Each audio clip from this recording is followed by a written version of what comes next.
Pep Guardiola has been busy. He's been away creating a monster. And if this works out, it could be massive for Manchester City, but bad news for the rest of the Premier League. Welcome back to the City Ramble. If this is your first time watching a video on the channel, please make sure to be subscribing. The subscriptions have, plateaued a little bit in recent weeks and months, so if we can get those boosted up, that'll be great. A massive period for City. There'll be plenty of content on the channel, so you're gonna want to be involved. We've also got a Discord channel as well that you can get involved with. The link to that is in the description as well. But today we are here to speak about Mini Rodri. Now, that's not my quote. That's a quote that Pep Guardiola himself said back in February 2025. City beat Newcastle, I think it was 3-0, something like that, maybe 4-0 even. And Nico Gonzalez, it was one of his first games in the team for City where he really started to impress. Obviously, towards the back end of last season, we maybe didn't see him as much as we would have done.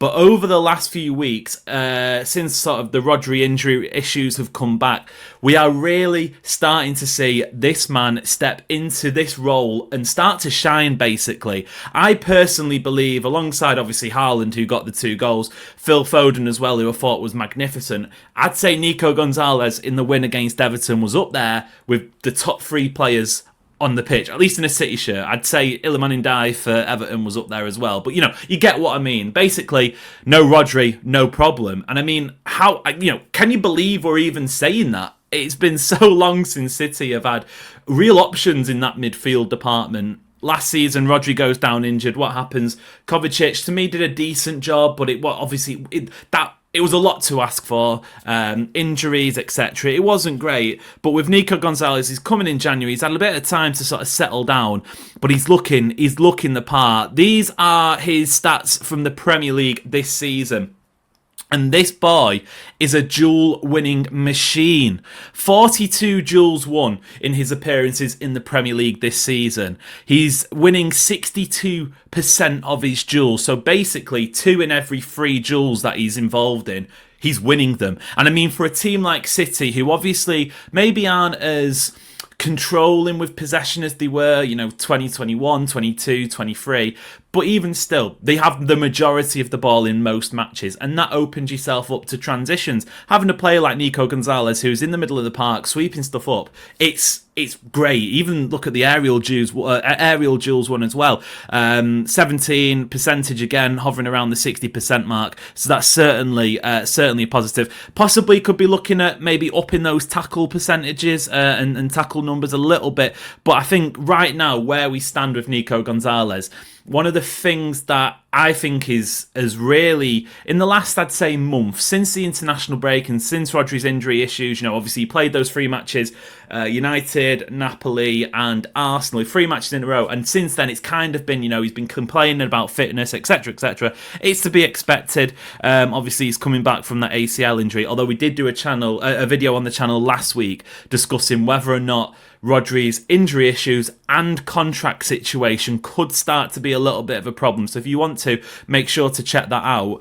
Part of the reason why it isn't as much of a problem is obviously because of Nico Gonzalez. And I feel like Guardiola, in the last few weeks, has gone from maybe being a little bit wary about putting Nico Gonzalez in there as the direct Rodri replacement to actually trusting him. And I feel like that's rubbing off on the player himself, because he can see that Pep is giving him that sort of that lease of life to go and say, you know what, do that role. We know it's not going to be up to the same level that Rodri was doing it. That would be ridiculous to expect it. But it does feel like Pep Guardiola is giving Nico Gonzalez the confidence to go out and play. And I think that's massive for a young player. You've got to remember as well that Nico Gonzalez right now is the same age as when Rodri arrived at City in 2019. Obviously, price tags similar, sort of £60 million mark, blah, blah, blah. But we know from however many examples, both at City, Calvin Phillips is one that springs to mind, but also in the wider football world, you arrive with a big price tag doesn't mean that you're necessarily going to live up to that hype. So yeah, I think... Would you say right now that Nico Gonzalez is performing at a higher level than when Rodri arrived in 2019? I think there's a genuine conversation and a genuine debate to say that he probably is, because for me anyway, I always felt like Rodri would come good, but the famous nickname was Plodri. I mean, come on, who would have thought, 5 years later, that man would be winning the Ballon d'Or and he'd be considered City's most important player and possibly one of the best of all time. Time changes, and obviously Rodri's really sort of grown into that role over the last few years and has become, when fit, the best in the world. So you're looking at this now with Nico Gonzalez. He's coming into the team and he's playing really well at an age where previously what we consider the best in the world was struggling. These are his FB ref statistics. This is on a wider sort of sample size than just the Premier League this season. But even still, again, we're speaking about duels being won. Just the numbers per 90 are fantastic. And as well, something that I saw criticised of him earlier this season was his passing ability, because I think that's people underestimated last season when Rodri goes out of the City team. A lot of it was focused on the defence and the protection he offers and sort of the way that you can glue the defence and attack. What I think City lacked the most with Rodri last year was his offensive ability, his ability to pop up with goals. And granted, Nico G hasn't quite done that yet, but we did see against Bournemouth in the game towards the back end of last season. He's got a great strike on him, so maybe that sort of starts to come out a little bit more as well. But his passing ability, picking out those players in between the lines, and I don't think it's a surprise that we've seen Foden really start to look like his usual self again, because Nico Gonzalez is improving in that aspect of his game. How many times have we seen Rodri receive the ball and ping it through the lines, get it to Foden, and or in the past maybe Kevin De Bruyne or whoever it might be in that sort of attacking role, and then suddenly City are springing a counter-attack. Nico Gonzalez, don't get me wrong, at times last season I thought maybe that was one part of his game that he needed to improve, but I think we're seeing a real improvement in that area, not just with his passing as well, but also his ball carrying, which is an aspect that maybe Rodri doesn't have in that same sort of capacity, because that has certainly added a new sort of string to City's bow, if you like. But just in general on Nico Gonzalez, because I feel like obviously he's had his best sort of spell in a City shirt either side of this international break, but it's so promising. It's so like you can just breathe a sigh of relief, because it doesn't feel like when Rodri goes out of the team now, as gutting as it is to see him struggling with these fitness problems, it still feels like when Nico G comes in, you're like, okay, cool, we'll get on with it. It's not like Rodri goes out and suddenly like, oh my God, what are we going to do? How are we going to cope? This is, disastrous. This isn't going to work. Trying to cobble different bits and bobs and pull like Bernardo Silva, pull him back and maybe put a centre half in right, whatever it might be. It feels like, okay, Rodri's out of the team, Nico Gonzalez, in you go. Fine. Not like for like, of course, but as probably close to a real backup as we've had ever since Rodri stepped into that first choice role, replacing Fernandinho. That's the best part of 3 years. I think it's 4 seasons since Fernandinho. This is the 4th season since Fernandinho left. So that is like, just from my point of view anyway, it's so refreshing. Hopefully when Rodri does get back involved, another shout out as well, if you haven't, subscribe for more of this sort of content. We're on all the social media platforms at the bottom as well. Another shout for the Discord. But in terms of when Rodri does come back into the fold and we start seeing him a little bit more, and fingers crossed he's able to shake off these injuries. By the way, Rodri turns 30 in the summer, so at the end of the season he'll be 30.